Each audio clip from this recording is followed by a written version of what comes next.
O vídeo já vai começar, mas antes, não se esqueça de se inscrever e ativar as notificações.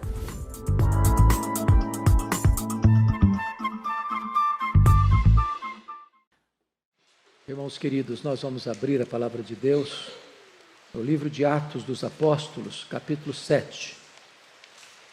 Faremos a leitura a partir do verso 8. Atos dos Apóstolos,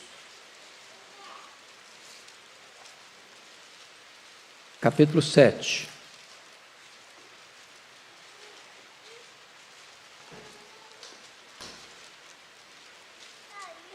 A partir do verso 8, a parte B do versículo, até o versículo 16.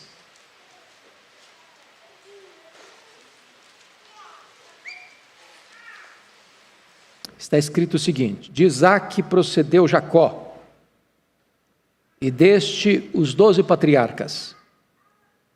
Os patriarcas invejosos de José venderam-no para o Egito, mas Deus estava com ele, e livrou de todas as suas aflições, concedendo-lhe também graça e sabedoria perante Faraó, rei do Egito, e o constituiu governador daquela nação e de toda a casa real.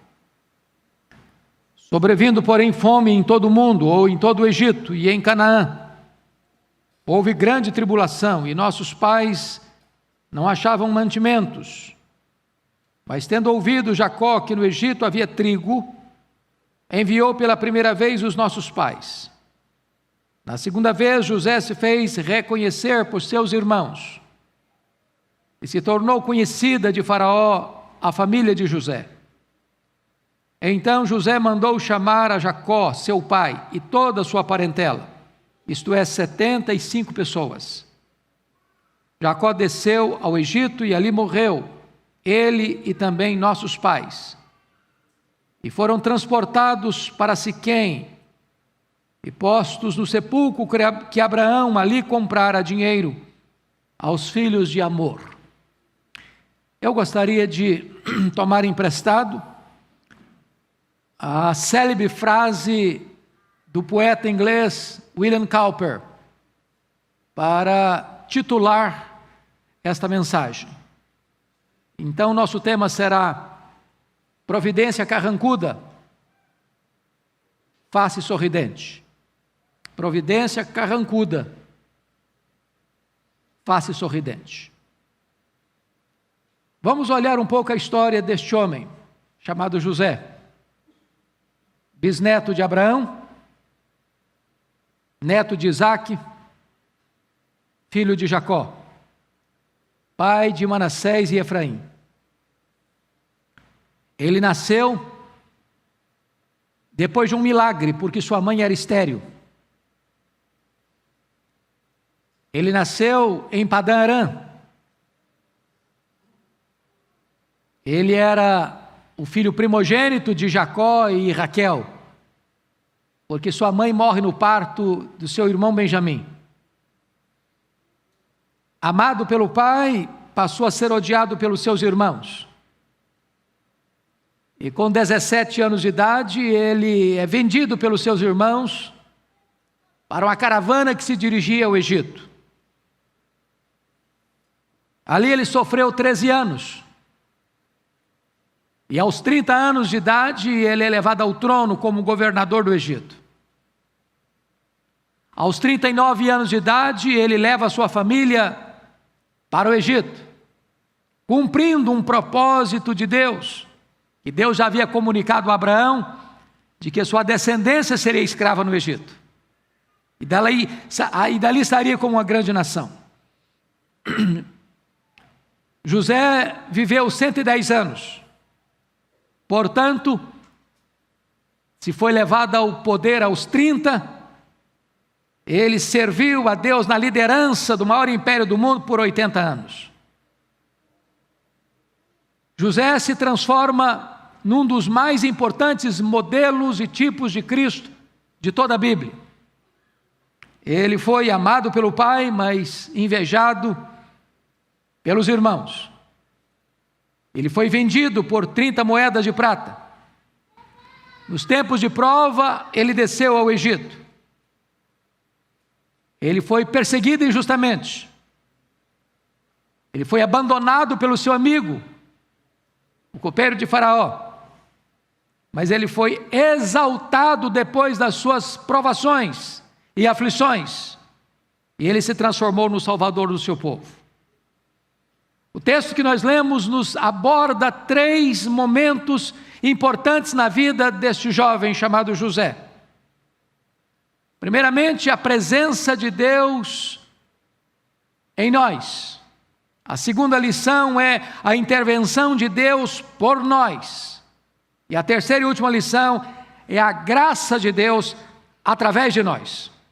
Então vamos ver o primeiro ponto, que está amparado aí no versículo de número 9, na parte B.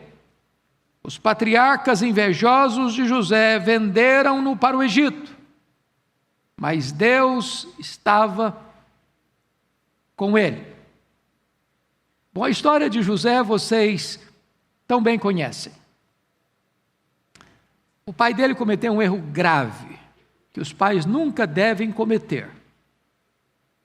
Os filhos são diferentes, mas os filhos precisam ser tratados do mesmo jeito. A Bíblia diz que Jacó amou a José mais do que os outros filhos. E isso produziu dentro da casa de Jacó uma guerra de ciúmes, de inveja. E diz a Bíblia que não bastasse isso, José começa a ter sonhos. E ele, talvez pela sua imaturidade de adolescente, resolve contar os sonhos. E os sonhos eram tão óbvios, e tão claros, e tão eloquentes, que apontavam José como líder da sua família. E mais, toda a sua família prostrar-se-ia diante dele. Os irmãos que já não gostavam dele, os irmãos que tinham um comportamento não adequado, e José acabava contando para o pai esse comportamento inadequado, os irmãos passaram a odiá-lo, não falavam mais com ele, eram hostis a ele. E diz a Escritura que é nessa conjuntura que os irmãos têm ódio por ele, conspiram contra ele, demonstram desdém a ele, que Jacó enfrenta então o desprezo dos irmãos. Se não bastasse isso, diz a Bíblia que o Jacó manda o José, que tinha uma túnica toda colorida, que era mais do que uma peça de vestuário, era o emblema da predileção do pai e do ódio dos outros filhos. Jacó envia o José para ir ao encontro dos irmãos que apacentavam os rebanhos numa região distante. E a Bíblia diz que José vai e não os encontra. E José não volta, vai adiante ao encontro dos irmãos, e quando eles veem José, eles tomam uma decisão: vamos matá-lo, vamos ver onde vai dar seus sonhos. E quando José chega, arrancam a túnica dele e jogam José num buraco, numa cacimba, num poço. Diz a Escritura que José gritava pedindo socorro, misericórdia, enquanto os seus irmãos tomavam a refeição. E eles insensivelmente não atendem ao clamor, ao desespero do irmão.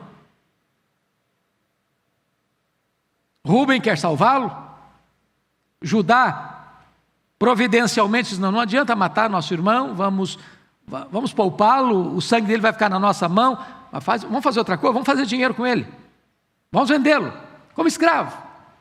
Quando passavam a caravana indo para o Egito, vendem-no como escravo. Agora ele sofre o abandono, agora ele sofre a injustiça, agora ele se transforma num objeto descartável, agora ele é empurrado para fora da família, com a perspectiva que nunca mais pudesse voltar. Se não bastasse isso, eles tomam outra atitude. a atitude de mandar para Jacó uma prova do crime, ou melhor, do acidente. Pegam a túnica de José, rasgam-na, empapuçam esta túnica de sangue de um bode, e eles não vão, não. Eles enviam a túnica. Veja se não é do teu filho. Com o único propósito: Jacó deveria desistir de procurar o filho. Era óbvio que uma besta, um animal feroz, um predador havia matado o filho, devorado o filho. Se não bastasse isso, reúnem todos e vão consolar Jacó falsamente. E Jacó viveu 22 anos debaixo de uma mentira dos seus outros filhos, para que desistisse de José. Agora diz a Escritura que José chega no Egito como uma mercadoria humana, é revendido, não tem nome, não tem identidade, não tem dignidade pessoal, mas Deus estava com ele, mas Deus o honra, e ele então começa a ganhar projeção e notoriedade na casa de Potifar, até o dia que a sua patroa bota os olhos nele. Diz a Bíblia que agora ele enfrenta um outro drama, uma acusação leviana. Diz a Bíblia que ele era jovem, diz a Bíblia que ele era bonito, diz a Bíblia que ele era um homem de uma personalidade forte e de liderança, carismático. E diz a Bíblia que a sua patroa todos os dias dizia para ele: deita-te comigo, deita-te comigo, deita-te comigo, deita-te comigo. E em todas essas ocasiões ele disse: não, não, não, não, não, não, porque eu temo a Deus, porque o seu marido tudo me confiou, exceto você. Eu não posso fazer essa maldade. Até o dia que ela agarrou José, e José deixa nas mãos dela a suposta prova da sua culpa. A sua túnica fica nas mãos da mulher, e ela chama os outros empregados e diz: olha, o que esse moço me fez? Tentando abusar de mim. E José vai parar na cadeia. 13 anos. Jogado de um lado para o outro, ao sabor das circunstâncias a mais adversas. A providência era literalmente carrancuda. Mas diz a Escritura, olha comigo no verso 9, por gentileza, quando está escrito algo sublime aí: mas Deus estava com ele. Eu chamo a sua atenção para alguns pontos importantes aqui. A presença de Deus na nossa vida pode ser real, embora não sentida. A presença de Deus pode ser constante, embora não vista. A presença de Deus pode ser restauradora, embora não reconhecida. Talvez você que veio aqui hoje está passando momentos difíceis, injustiça, acusações falsas.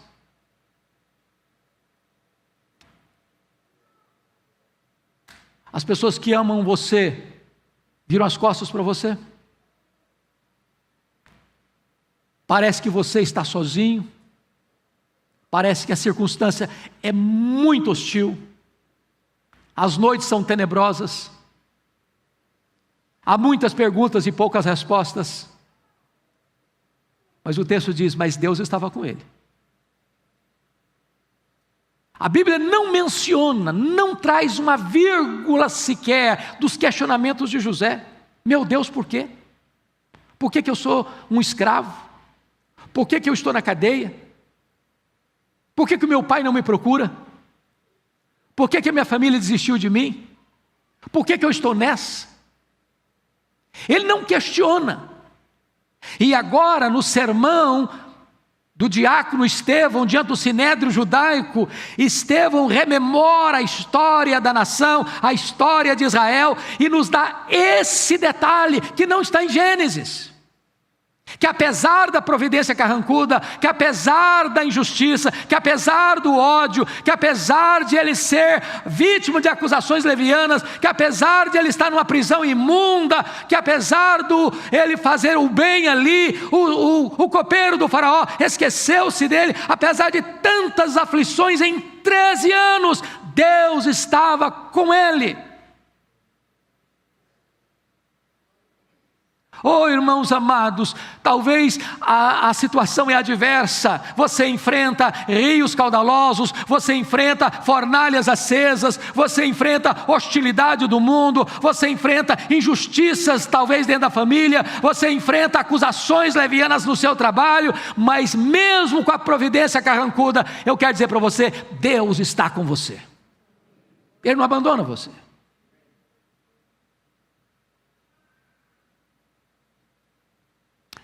Quando você olha, é como se Deus, naquela providência tão carrancuda, estivesse tecendo os acontecimentos, costurando os acontecimentos, para que um plano maior, para que um plano mais sublime pudesse ser cumprido. Nas palavras do apóstolo Paulo, e que nós afirmamos com tanta alegria e segurança, hoje dizemos, sabemos que todas as coisas cooperam para o bem daqueles que amam a Deus.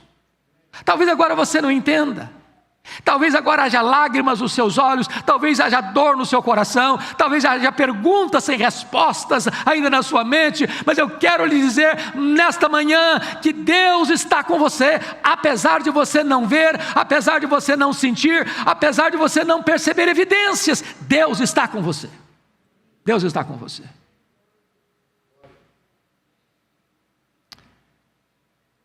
Segunda coisa que eu chamo a sua atenção é a intervenção de Deus por nós. Olha o verso 10 comigo, por gentileza. Mas Deus estava com ele e livrou de todas as suas aflições, concedendo-lhe também graça e sabedoria perante Faraó, rei do Egito, que o constituiu governador daquela nação e de toda a casa real. Há um momento de Deus tirar da sua frente as provações, há um momento de Deus tirar você da humilhação e honrar você, há um momento de Deus tirar você do fundo do poço e fazer você assentar-se entre príncipes. No tempo de Deus, da forma de Deus, para a glória do próprio Deus. Então, preste atenção aqui. Primeiro, no versículo 9, nós vimos a consolação em seus problemas. Ele está passando dificuldade, mas Deus estava com ele.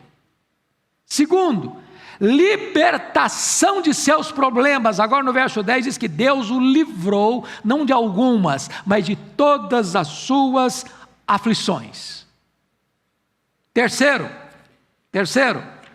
promoção depois de seus problemas, porque o verso 10 nos diz que Deus lhe concedeu sabedoria, graça perante Faraó, e o faraó o constituiu governador de toda aquela nação e de toda a casa real. Primeiro Deus consola você, depois Deus livra você, depois Deus exalta você. A providência é carrancuda, mas a face de Deus é sorridente. Agora notem, meus amados irmãos, o que é que Deus fez? Como é que Deus exalta José depois da humilhação? A primeira coisa é a questão circunstancial. E livrou de todas as suas aflições. Mas eu creio que Deus não apenas livrou o José depois dos 13 anos de tribulação, enquanto ele passava. Porque é muito importante você compreender quem é o seu Deus. Se você crê que Deus é soberano, se você crê que Deus está no trono, se você crê que Deus tem as rédeas da história nas suas mãos, se você crê que o plano de Deus é perfeito, se você crê que os planos de Deus não podem ser frustrados, se você crê que Deus trabalha por nós e não contra nós, se você crê que Deus não desperdiça sofrimento na vida de seus filhos, se você crê que Deus está trabalhando todas as coisas para o seu bem, mesmo quando você está passando pelo problema, você descansa o coração, você aquieta a sua alma, você tem paz, serenidade, você sabe que as coisas não estão à deriva. Mas a segunda coisa, queridos irmãos, notem comigo, agora não é apenas Deus livra você das aflições, mas está escrito no verso 10, que Deus lhe concedeu também, é um plus, é algo a mais, está escrito, graça e sabedoria. Note você que Deus dá a José uma revelação que não deu aos sábios do Egito, que não deu ao faraó, que não deu aos economistas da época, que não deu aos homens da agricultura da época, porque estava chegando no mundo uma fome. Teriam 7 anos de prosperidade, 7 anos de magreza e escassez. Se esse plano não fosse deslindado, se este projeto não viesse às claras, o mundo entraria em colapso, a família patriarcal morreria de fome, o plano futuro de Deus do Messias estaria comprometido. E Deus ilumina José, e Deus dá graça a José, e Deus dá sabedoria a José, e Deus abre a cortina do futuro para José, e Deus ilumina o palco da história para José, e José então tem uma visão plena do que vai acontecer. Deus é poderoso para dar a você entendimento de coisas que nenhum dos sábios do mundo terão. Ele dá graça, Ele dá sabedoria. Mas Deus fez mais. Olha comigo, por gentileza, no verso 10, que em consequência disto, está escrito que Faraó, rei do Egito, o constituiu governador daquela nação e de toda a casa real. Quem tinha competência de fazer isso era o Faraó, e ele o fez.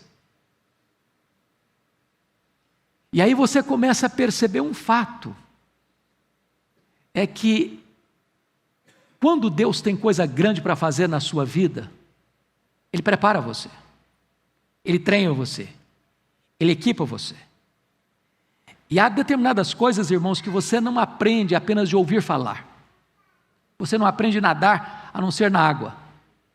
Você não aprende a andar de bicicleta a não ser subindo numa. Não tem jeito apenas de dar aulas teóricas, você precisa passar pela situação, vivenciar o problema, enfrentar o problema.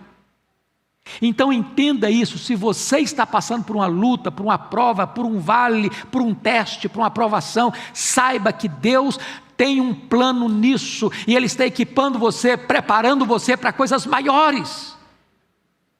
Deus não desperdiça sofrimento na sua vida.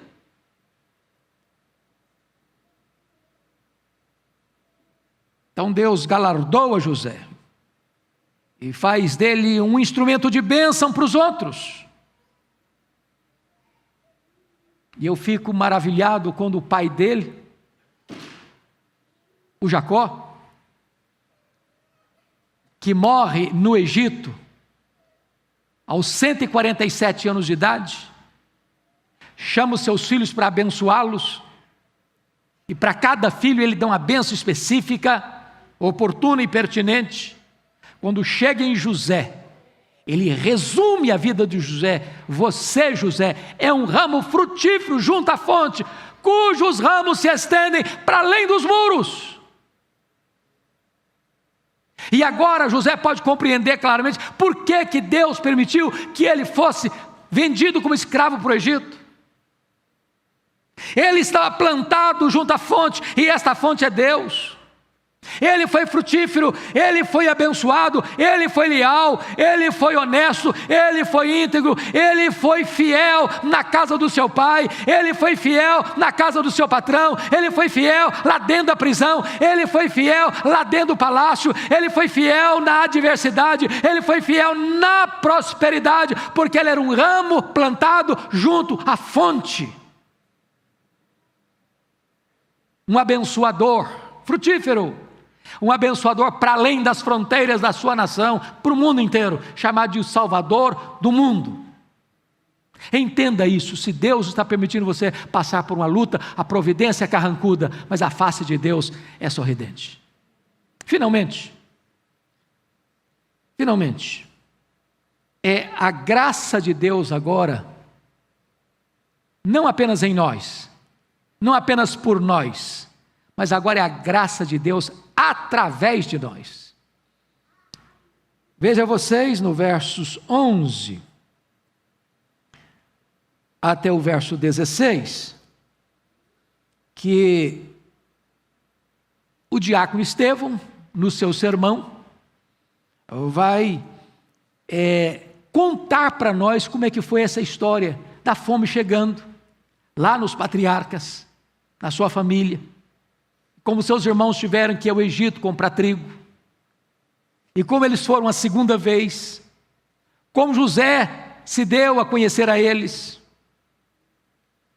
e como então ele leva o seu pai Jacó para o Egito, para cumprir o que está lá em Gênesis capítulo 15, mostrando o plano de Deus de levar esta família patriarcal para o Egito, enfrentando as agruras da escravidão no Egito, mas saindo do Egito como uma grande nação, para dar cumprimento ao plano eterno de Deus, de por meio dos judeus vir ao mundo o Messias, o Salvador. E eu chamo a sua atenção para duas verdades preciosas aqui. Primeiro, José foi injustiçado pelos seus irmãos, mas ele compreendeu que eles estavam sendo apenas os instrumentos da providência divina na sua vida.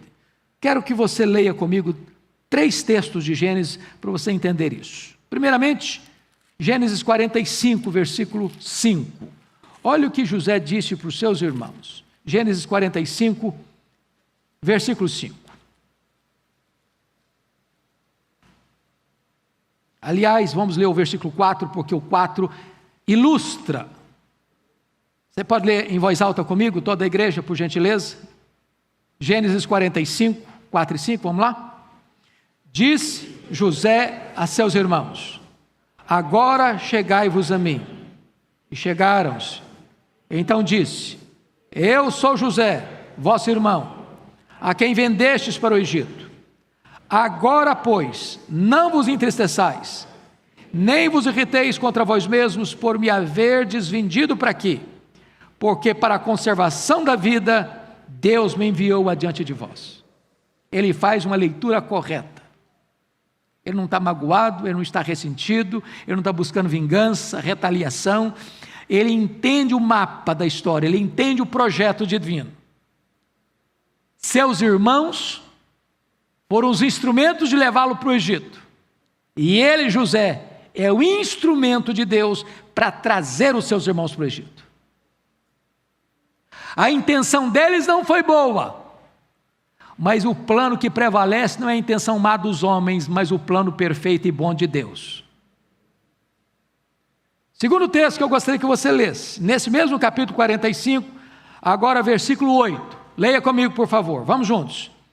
Assim não fostes vós que me enviastes para cá, e sim Deus, que me pôs por pai de Faraó e senhor de toda a sua casa, e como governador em toda a terra do Egito. Olha a leitura que ele está fazendo.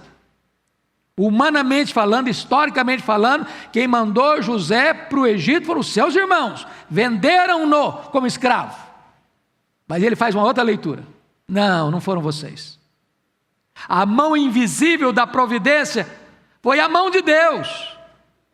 Sem saber, vocês estavam cumprindo um plano maior. O plano de Deus, foi Deus que me enviou para cá. Terceiro texto. Olha comigo, capítulo 50, versículo 20.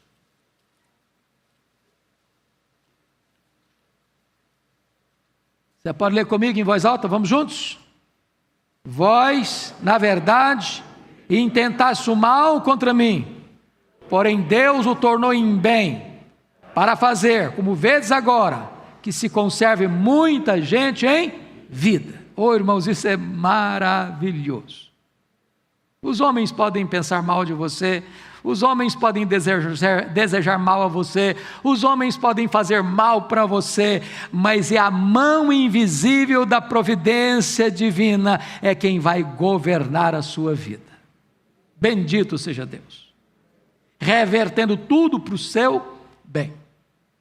Mas, queridos, a graça de Deus através de nós não passa apenas pelo entendimento, pela compreensão teológica dos fatos, mas também pelas ações concretas da graça de Deus. Então, o segundo ponto que eu quero chamar a sua atenção aqui José decide perdoar os seus irmãos e abençoá-los em vez de vingar-se de seus irmãos. E quais foram as atitudes de José para provar isso? Primeiro, olha comigo Gênesis 41, versículo 5. Gênesis 41, versículo 51. Olha comigo. Vamos ler juntos? 41, 51. Toda a igreja. José, ao primogênito, chamou de Manassés, pois disse: Deus me fez esquecer de todos os meus trabalhos e de toda a casa de meu pai. Quando nasceu-lhe o primogênito, ele chamou de Manassés. Deus me fez esquecer. Trocando em miúdos, Deus me deu capacidade de perdoar. José levanta um monumento vivo de perdão. Deus apagou aquelas marcas dolorosas da injustiça sofrida. E toda vez que ele olhar para o seu filho primogênito, ele está dizendo: Deus me deu capacidade de perdoar, Deus me deu capacidade de perdoar, Deus me deu graça para perdoar, Deus me fez esquecer o meu sofrimento. Ele está disposto a não ficar remoendo a mágoa no seu coração. Mas ele fez mais. Ele deu o melhor da terra do Egito para os seus irmãos. Olha comigo 45 versos 18 e 20, por gentileza. Versículo 18, olha comigo, 45, 18. Vamos lá juntos? Tomai a vosso pai e as vossas famílias, e vinde para mim, dar-vos-ei o melhor da terra do Egito, e comereis a fartura da terra. Versículo 20, vamos lá? Não vos preocupeis com coisa alguma dos vossos haveres, porque o melhor da terra do Egito será vosso. Preste bem atenção nisso. Talvez você está aqui hoje, tem alguém que fez muito mal para você, e você não esquece isso não. Talvez você guarde mágoa no seu coração. Talvez até você não retribua o mal com o mal, mas também você não retribui o mal com o bem. Eu quero encorajar você a tomar uma atitude nesta manhã, a buscar o bem das pessoas que fizeram mal para você. A pedir a Deus uma oportunidade de você fazer não só o bem, fazer o melhor para elas. Porque esta é a maneira de um cristão agir. Se o teu inimigo tiver fome, dá-lhe de comer. Se tiver sede, dá-lhe de beber. Não te deixes vencer do mal, mas vença o mal com o bem. Mas José fez mais. Olha comigo 47, versos 11 e 12. Vamos ler juntos, por gentileza? 47, 11 e 12. Vamos juntos? Então José estabeleceu a seu pai, a seus irmãos, e lhes deu possessão na terra do Egito, no melhor da terra, na terra de Ramsés, como Faraó ordenara. E José sustentou de pão a seu pai, e a seus irmãos, e a toda a casa de seu pai, segundo o número de seus filhos. Uma coisa é fazer promessa, outra coisa é cumprir promessa.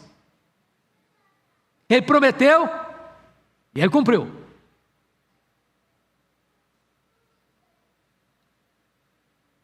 Meu amado, deixe então concluir.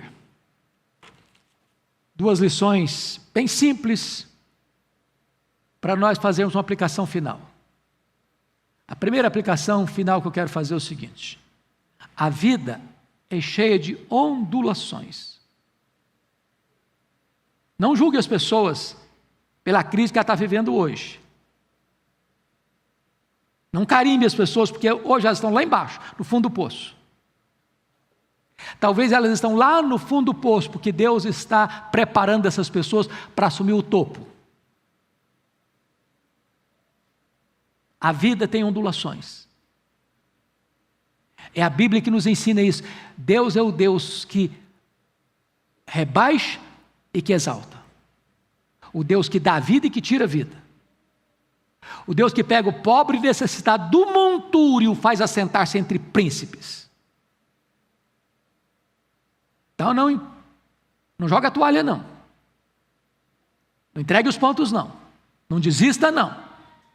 Se Deus está trabalhando em você e hoje a providência é carrancuda, saiba disso. Amanhã a face de Deus mostrar-se-á sorridente para você.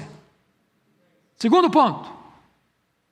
A providência triunfante de Deus na nossa vida. Oh, amados irmãos, isso é muito precioso. Deus ama você. Seu nome está na palma da mão de Deus. Ele ama tanto você e você é tão precioso para Ele que você é chamado de a menina dos olhos de Deus.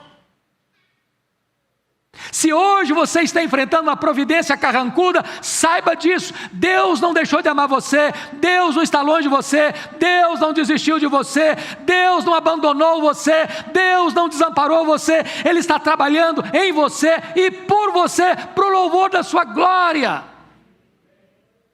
Entenda isso. Deus tem grandes propósitos em sua vida, porque a sua história ainda não fechou as cortinas. A sua história terrena ainda está em construção. Aquele que começou esta boa obra em você vai completá-la. O seu último capítulo aqui da história terrena não está escrito ainda. Você sabe que é a glória, mas aqui talvez tem vale, aqui tem choro, aqui tem lágrima, aqui tem dor, mas Deus ainda está escrevendo este poema. Você é o poema de Deus. Que Deus nos abençoe, que Deus nos console, que Deus nos anime, que Deus nos levante nesta manhã cheios de esperança e confiança de que Deus está no trono, a vida nossa está nas mãos dEle e as rédeas do nosso futuro pertencem a Ele. Que Ele nos abençoe nesta manhã. Vamos ficar em pé e vamos orar.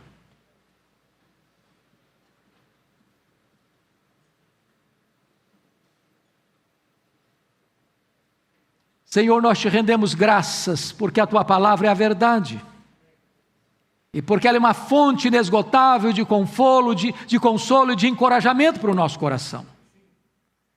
Nós te damos graças pelas histórias registradas nas Escrituras, e hoje muito particularmente pela história de José, contada pelo teu servo do passado, diácono Estevão. Rendemos-te graças, Deus, porque embora ele enfrente situações adversas na vida, tu estavas construindo para ele uma bela história da tua providência e do teu cuidado.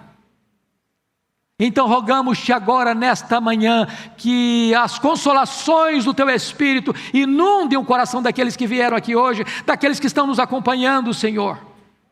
Aqueles que estão com o coração apertado de dor, aqueles que estão passando por angústias terríveis na alma, aqueles que estão cruzando os vales escuros da prova, aqueles que estão enfrentando a dor da enfermidade, a dor do luto, a dor da angústia, a dor da injustiça, a dor da escassez. Oh meu Deus, põe a tua mão e mostra a cada um agora que tu estás no controle, que tu estás no trono, que tu estás dirigindo o nosso futuro, que a nossa vida está nas tuas mãos e que tu és poderoso para reverter a situação e manifestar a tua glória na nossa vida e através da nossa vida.